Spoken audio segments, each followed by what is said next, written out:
Hello बच्चों, नमस्कार। मैं दीपक कुमार एक बार फिर स्वागत करता हूँ आपके अपने परिवार स्टडी स्थल में। हमारा जो शाम के 8 बजे का टाइम जो है वो साइंस के प्रैक्टिस सेट का टाइम होता है और जितने भी बच्चे हैं एक बार क्लास को लाइक और शेयर जरूर करेंगे साथ के साथ। तो हमारा जो सेशन है आज का वो आपको रिकॉर्डिंग फॉर्म में मिलेगा, क्योंकि आज कहीं मुझे बाहर जाना पड़ा इसलिए शाम को लाइव नहीं चलेगी, लेकिन आपका प्रीमियम 8 बजे ही लगा दिया जाएगा। ठीक है, देर ना करते हुए फटाफट पहले क्वेश्चन की तरफ चलते हैं। और पहला क्वेश्चन क्या कहता है, the two balls of iron and wood of same weight dropped from the same height in the air. Then समान वजन की लोहे और लकड़ी की दो गेंदों को समान ऊंचाई से हवा में गिराया जाता है तो क्या होगा? वे एक ही समय में जमीन पर पहुंच जाते हैं। दूसरा ऑप्शन है एक पहले गिरती है और दूसरी बाद में। तीसरा है लकड़ी की गेंद बाद में गिरती है और चौथा है कुछ अंतराल के बाद दोनों जमीन पर गिरती है। तो बताइए इसका आंसर क्या होगा? अगर बात कर रहा है वो किस चीज की कि भैया सेम हाइट से गिराई जा रही हैं, लेकिन किस में गिराई जा रही हैं? लेकिन बेटा जो गिराई जा रही हैं वो किस में गिराई जा रही हैं? तो आप बोलोगे सर हवा में। किस में गिराई जा रही हैं? हवा में गिराई जा रही हैं। अगर अगर मान के चलो ये कहता कि सर वैक्यूम में गिराई जा रही हैं, वैक्यूम में गिराई जा रही हैं, अगर वैक्यूम में गिराई जाती तो बेटा दोनों की दोनों क्या आती सर? सेम टाइम पर आती। दोनों की दोनों सेम टाइम पर नीचे आती। लेकिन जब उसने बोला कि हवा में गिराई जाती हैं तो बेटा हवा में जब गिराई जाएंगी तो जो भारी बॉल है वो पहले आएगी जमीन पर। ठीक है, ऑप्शन कौन सा है? ऑप्शन के हिसाब से देखेंगे वे एक ही समय में जमीन पर पहुंचती है, तो पहला ऑप्शन क्या हो जाएगा आपका? गलत हो जाएगा। एक पहले गिरती है दूसरी बाद में। अब कौन सी पहले गिरेगी ये तो इसने बताया नहीं है। सर तीसरी कहती है लकड़ी की गेंद बाद में गिरेगी। बिल्कुल सही है। सी ऑप्शन जो है वो आपका क्या हो जाएगा बेटा? करेक्ट आंसर हो जाएगा। सी जो है वो आपका करेक्ट आंसर हो जाएगा, क्योंकि जो बॉल लोहे की है वो पहले गिर जाएगी ड्यू टू डेंसिटी। ठीक है ना, और जो लकड़ी की गेंद है वो बाद में गिरेगी। तो पहले आंसर का जो पहले क्वेश्चन का जो आंसर होगा वो आपका सी ऑप्शन होगा। दूसरा क्वेश्चन कहता है कि satellite is kept moving in its orbits around the earth, it is due to. उपग्रह पृथ्वी के चारों ओर अपनी कक्षा में घूमता रहता है, इसका कारण क्या है? अब केंद्रीय, केंद्राभिमुख, या गुरुत्वाकर्षण बल, या फिर गुरुत्वाकर्षण बल का अभाव। बताइए इसका आंसर क्या होना चाहिए? आपको टाइम है फटाफट 10 सेकंड का, जब तक बताइए आप।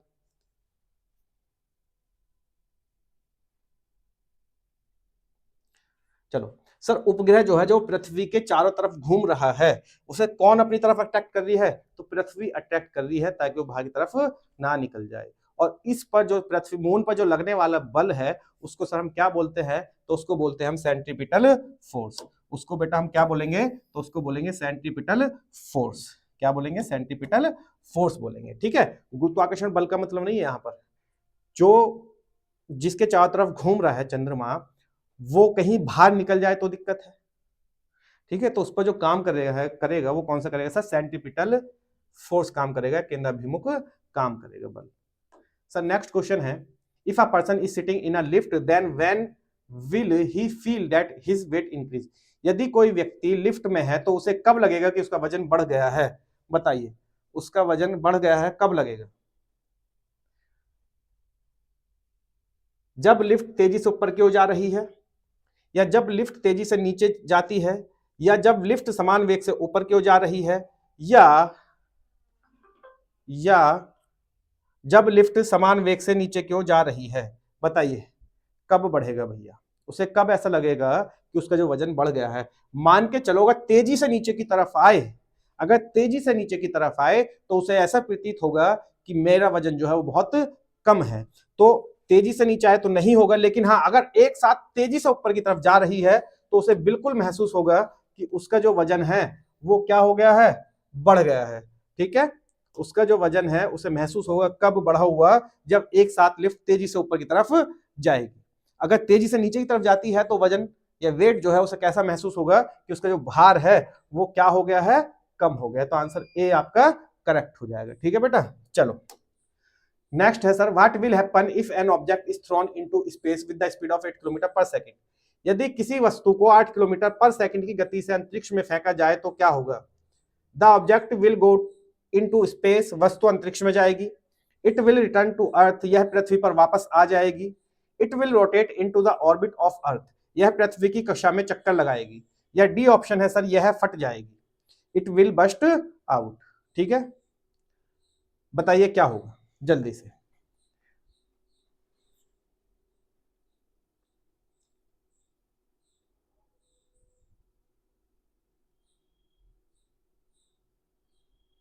तो इसका जो आंसर है, यदि हम बात करें सर 8 किलोमीटर पर सेकंड गति से अंतरिक्ष में फेंकी जाती है। देखो, अगर पृथ्वी के ग्रेविटेशनल फोर्स को पार करना है तो सर उसको हम बोलते हैं, जिस स्पीड से वो पार करता है उसको बोलते हैं हम एस्केप वेलोसिटी। क्या बोलते हैं बेटा? एस्केप वेलोसिटी बोलते हैं, या सर पलायन वेग बोलते हैं, या क्या बोलते हैं? पलायन वेग बोलते हैं। सर ये जो पलायन वेग है ये कितना होना चाहिए? तो 11.2 किलोमीटर पर सेकंड होना चाहिए। यदि पलायन वेग से आप कम स्पीड से किसी भी ऑब्जेक्ट को बाहर की तरफ फेंक रहे हो तो वो पृथ्वी के गुरुत्वाकर्षण बल से बाहर नहीं जा सकता, वो वापस क्या करेगा? वहीं पर आ जाएगा। कहां पर? पृथ्वी पर ही वापस लौट आएगा यदि आप उससे कम में फेंकोगे तो वस्तु अंतरिक्ष में जाएगी? नहीं जाएगी, यह पृथ्वी पर वापस आ जाएगी। बिल्कुल सही बात है, यह क्या होगी? तो सब पृथ्वी पर वापस आ जाएगी। तो आंसर जो है वो आपका क्या हो जाएगा सर? बी करेक्ट आंसर हो जाएगा। ये क्या हो जाएगी? तो पृथ्वी पर वापस आ जाएगी। ठीक है, चलो नेक्स्ट क्वेश्चन है, spherical form of raindrop is due to. वर्षा की बूंद का गोलाकार रूप किसके कारण होता है? वर्षा की बूंद का गोलाकार रूप किसके कारण होता है? द्रव का घनत्व, पृष्ठ तनाव, वायु दबाव या गुरुत्वाकर्षण बल। तो मैंने आपको कल शायद एक क्वेश्चन कराया था सुबह के टाइम कि सर जो हमारे कोहेसिव फोर्स होता है, कौन सा? कोहेसिव जो फोर्स होता है सर, उस कोहेसिव फोर्स की वजह से ही पानी की बूंदों का क्या होना है? गोल होना होता है। लेकिन सर ये किसकी वजह से होता है? तो आप बोलोगे सर सरफेस टेंशन की वजह से। सरफेस टेंशन की वजह से ही, पृष्ठ जो आपके पृष्ठ तनाव की वजह से ही वर्षा की जो बूंदें होती हैं बेटा, उनका आकार कैसा होता है? तो गोलाकार होता है। उनका आकार कैसा होता है? तो गोलाकार होता है। ठीक है, इतने में किसी को कोई दिक्कत हो तो बताओ। चलो सर नेक्स्ट क्वेश्चन की तरफ चलते हैं, और नेक्स्ट क्वेश्चन कहता है hydrogen polythene balloon is released from the surface of the earth as the balloon rises it to an altitude up in the atmosphere it will. पृथ्वी की सतह से एक हाइड्रोजन से भरा हुआ पॉलीथीन गुब्बारा छोड़ा जाता है। जैसे ही गुब्बारा वायुमंडल में ऊपर की ओर उठता है, यह आकार में कम हो जाएगा, डिस्क समान आकार में समतल हो जाएगा, आकार में बढ़ जाएगा, या फिर समान रहेगा। तो आप क्या बोलोगे? सर जैसे ही गुब्बारा ऊपर की तरफ जाता है तो आकार का क्या होना तय होगा? आप इसका आंसर फटाफट बताओ जल्दी से, फिर हम चलते हैं इसके आंसर की तरफ, ऐसे समझाने की कोशिश प्रयास करते हैं। ठीक है, चलो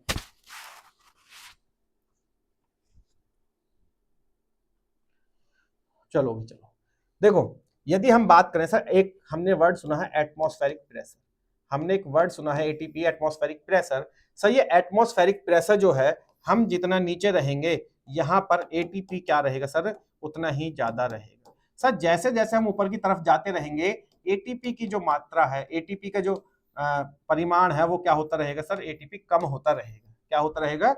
एटीपी कम होता रहेगा जैसे जैसे हम ऊपर की तरफ जाते रहेंगे।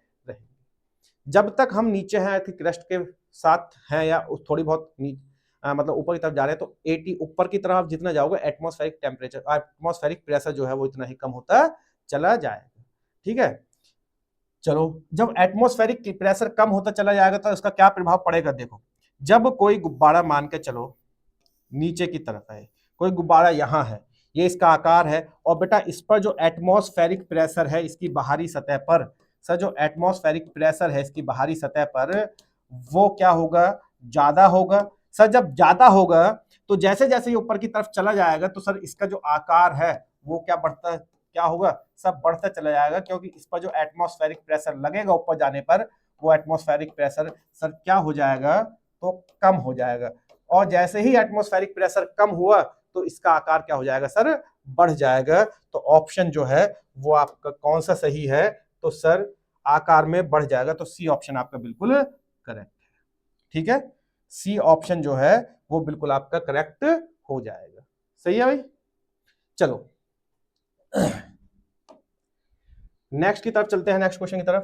Kerosene oil floats on water because मिट्टी का तेल पानी पर तैरता है क्योंकि its density is greater than the density of water, इसका घनत्व पानी के घनत्व से अधिक होता है, या इसका घनत्व पानी के घनत्व से कम होता है, या इसका घनत्व पानी के घनत्व के बराबर होता है, या इनमें से कोई नहीं। बताइए आंसर क्या होगा इसका, फटाफट बताइए जल्दी।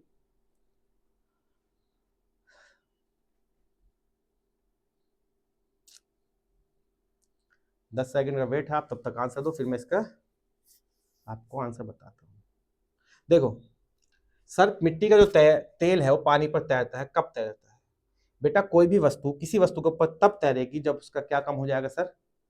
घनत्व कम हो जाएगा। क्या कम हो जाएगा? घनत्व या डेंसिटी कम हो जाएगी। सर क्या कम हो जाएगा? तो डेंसिटी जब कम हो जाएगी तब कोई वस्तु उसके ऊपर तैरेगी। और सर डेंसिटी का जो फॉर्मूला होता है वो क्या होता है sir? Rho is equal to mass upon volume. Mass upon volume जो है इसका फॉर्मूला होता है। ठीक है, तो आंसर बेटा इस हिसाब से क्या हो जाएगा कि सर इसका जो घनत्व है पानी के घनत्व से कम होता है, तो आंसर बी आपका जो है वो करेक्ट हो जाएगा। आंसर बी आपका करेक्ट हो जाएगा। ठीक है, चलो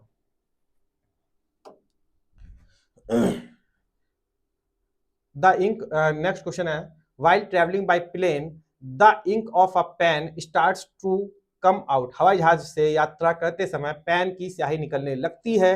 तो क्यों निकलने लगती है? वायु दाब में कमी के कारण, वायु दाब बढ़ने के कारण, स्याही की मात्रा में वृद्धि के कारण, या अत्यधिक भार के कारण। बताइए, या अत्यधिक भार के कारण। इसका आंसर क्या होना चाहिए?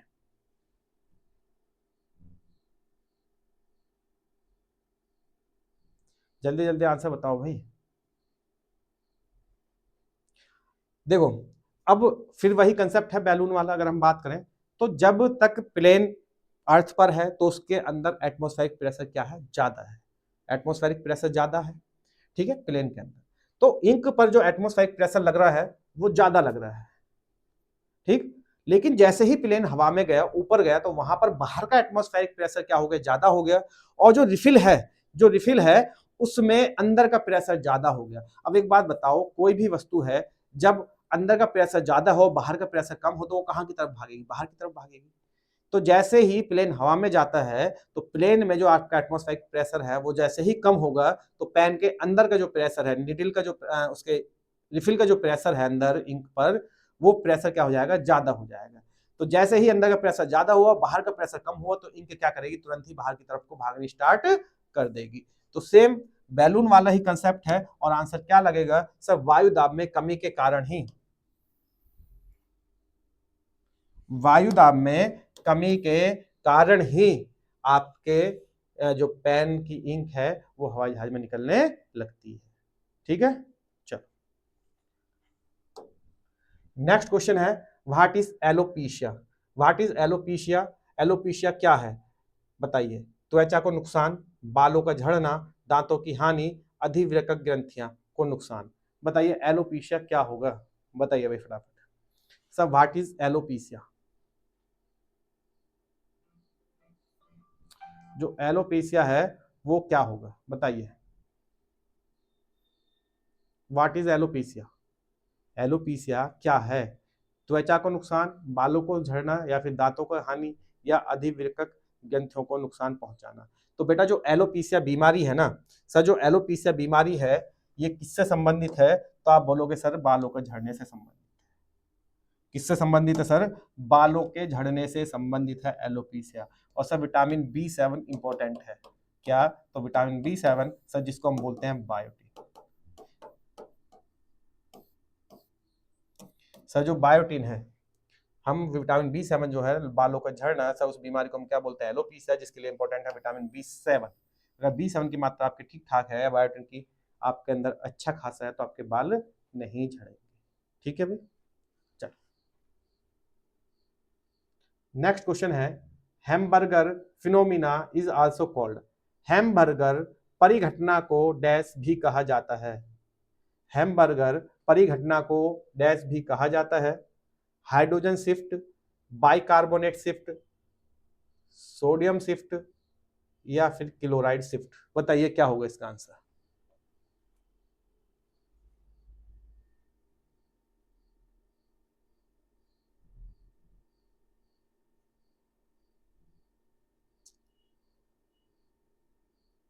बताइए क्या होगा बेटा। हैमबर्गर फिनोमिना होता क्या है, देखो जो आपकी सेल होती है, मान के चलो कोई सेल है, तो जब इसमें ब्लड का अंदर आएगा, जब इसमें ब्लड जब इन होगा और इसी से जब ब्लड बाहर जाएगा, ब्लड इन कब होगा तो ऑक्सीजन लेकर होगा, आउट होगा तो बेटा ब्लड कब आउट होगा, कार्बन डाइऑक्साइड लेकर। सर जो ब्लड आउट होगा, जो ब्लड अंदर आएगा, मतलब ये दोनों ब्लड का अंदर आना सेल में और सेल से ब्लड का वापस चला जाना, बाहर निकल जाना, यही फॉर्मूला जो है, ये जो फिनोमिना है, इसी को बेटा हम क्या बोलते हैं, तो हैमबर्गर फिनोमिना बोलते हैं। ये बात ध्यान रखनी है। सर इसी का दूसरा नाम क्या है, इस हैमबर्गर फिनोमिना का जो दूसरा नाम है, ये क्या है, हैमबर्गर फिनोमिना है। सर इसी का जो दूसरा नाम है वो क्या है, क्लोराइड शिफ्ट नाम है। इसी का दूसरा नाम क्या होगा, तो क्लोराइड शिफ्ट नाम इसका दूसरा होगा। ठीक है, चलो नेक्स्ट क्वेश्चन है, द लॉन्गेस्ट मसल, अच्छा ये पीछे आंसर लगा देगा मैंने इसका, ठीक है, ये है आपका chloride shift. Sir next question है, the longest muscles of the human body is, मानव शरीर की सबसे लंबी मांसपेशी कौन सी होती है, बताइए। मानव शरीर की सबसे लंबी मांसपेशी कौन सी होती है, लॉन्गेस्ट पूछी है, बड़ी नहीं पूछी है, ये बात ध्यान रखनी है। लॉन्गेस्ट पूछी है, बड़ी नहीं पूछी है। ठीक है, चलो सब बात करिए इसने किसकी, लॉन्गेस्ट की, कि लॉन्गेस्ट जो हमारी मसल्स है वो कौन सी होगी। देखो हमारे ह्यूमन बॉडी में जो टोटल मसल्स होती हैं सर, वो कितनी होती हैं, तो 639 होती हैं। कितनी होती है टोटल, 639 होती हैं। सर जो सबसे बड़ी लॉन्गेस्ट मसल होगी वो कौन सी होती है बेटा, तो वो होती है सार्टोरियस। सार्टोरियस जो है वो बिल्कुल आंसर करेक्ट हो जाएगा आपका, सार्टोरियस। अब सर जो सार्टोरियस है ये कहाँ पाई जाती है, तो आप बेटा क्या बोलोगे, सर ये पाई जाती है जांग में। ये जो मसल है ये कहाँ पाई जाती है, जांग में पाई जाती है। ठीक है, लेकिन इसमें एक है ग्लूटियस मैक्सिमस। ग्लूटस मैक्सिमस जो है बेटा ये सबसे लार्जेस्ट है, ये सबसे लार्जेस्ट मसल है। लार्जेस्ट क्या है सर, ये आपकी मसल है। सबसे लार्जेस्ट मसल कौन सी होगी, तो ग्लूटस मैक्सिमस होगी। सर इसी का दूसरा नाम क्या बोलते हैं हम, बटक मसल बोलते हैं, बटक बटक मसल। ठीक है सर, जो आपके हिप होते हैं ना पीछे, ये हिप वाली मसल्स जो है सबसे आपकी बड़ी होती है। लार्जेस्ट ये होगी, लॉन्गेस्ट सार्टोरियस होगी, तो दोनों में अंतर ध्यान रखना है। ठीक है, चलो वैसे टोटल मांसपेशियां कितनी होंगी, तो 639 आपकी होती है। सर नेक्स्ट क्वेश्चन है, the 4 small gland in the thyroid gland are known as, thyroid ग्रंथि में 4 छोटी ग्रंथियां कहलाती हैं क्या, एड्रिनल ग्रंथि, पीनियल ग्रंथि, पैराथायरॉयड ग्रंथि या पीयूसिका ग्रंथि, बताइए क्या होगी। तो मान के चलो सर एड्रिनल ग्लैंड जो है, ये थायराइड ग्लैंड आपकी कहाँ रहेगी, गर्दन में रहेगी। सर ये जो थायराइड ग्लैंड है, ये जो थायराइड ग्लैंड है सर, इसी को हम बोलते हैं बटरफ्लाई ग्लैंड। बटरफ्लाई ग्लैंड बोलते हैं क्योंकि इसकी संरचना जो है वो कैसी है, बटरफ्लाई की तरह है। सर ये जो इसमें 4 ग्लैंड होती हैं, सर ये जो इसमें 4 ग्लैंड होती हैं, ये ग्लैंड कौन सी होती हैं, तो आप क्या बोलोगे सर, ये होती है पैराथायरॉयड ग्लैंड। कौन सी होती हैं, तो पैराथायरॉयड ग्लैंड होती हैं। ठीक है सर, ये पीटीएच का श्रावण करती है, किसका, पीटीएच का, सर पैराथायरॉयड हार्मोन का। पीटीएच मतलब सर पैराथायरॉयड हार्मोन होता है, तो उसको निकालने में कौन सहायक होती है, तो आप बोलोगे सर पैराथायरॉयड ग्लैंड से ही पीटीएच हार्मोन निकलता है। पैराथायरॉयड हार्मोन जो है वो यहीं से निकलता है। ठीक है, चलो तो आज की जो क्लास हम इतनी ही रहने देते हैं, क्योंकि जो हमारे साथ जाने वाले थे वो आ चुके हैं। तो तब तक के लिए आपको जय हिंद है, और कल क्लास आपकी फिर शाम को 8 बजे ही होगी। तो सभी को नमस्कार, सभी को राम राम, जय हिंद जय भारत।